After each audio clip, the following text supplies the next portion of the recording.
Hello friends, আমি doctor Dipankar, paediatric হেমাটো-অনকোলজিস্ট। তো আজকে অ্যাকচুয়ালি এসেছি, আমার সাথে আছে দেখুন 5 মান্থসের একটা বেবি মিস্টার দেবাংশ। ওর অ্যাকচুয়ালি 4-5 দিন আগে ফিভার হয়েছিল, হালকা সর্দি কাশি হয়েছিল। তো মা বলছিল যে জ্বর 2-3 দিনের মধ্যে কমে গেছিল। কমে গিয়ে ওর একটু ফোকাস করো এখানে, ওর স্কিনে দেখুন এরকম এরাডমেটাস লেশন, ইচ্ছি লেশন, হ্যাঁ, ছোট ছোট র্যাশ, তারপরে বডিতেও আছে একটু একটু করে, ঠিক আছে।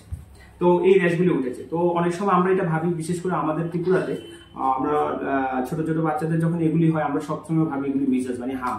তো দুটো জিনিস বলার জন্য আমি এখানে এসেছি। একটা জিনিস হলো হামস নর্মালি 6 মাসের নিচে কখনো কোনো সময় বাচ্চাদের হয় না, এটা নর্মালি 6 মাসের পরে হয়। এই জন্য হামের টিকা দেওয়া হয় 9 মাস।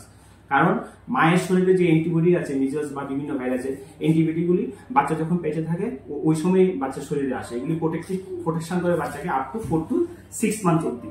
তো এটা নর্মালি ফিভার কমে এই র্যাশগুলি হয়, এটাকে আমরা বলি এক্সফোলিয়েটিভ ডার্মাটাইটিস।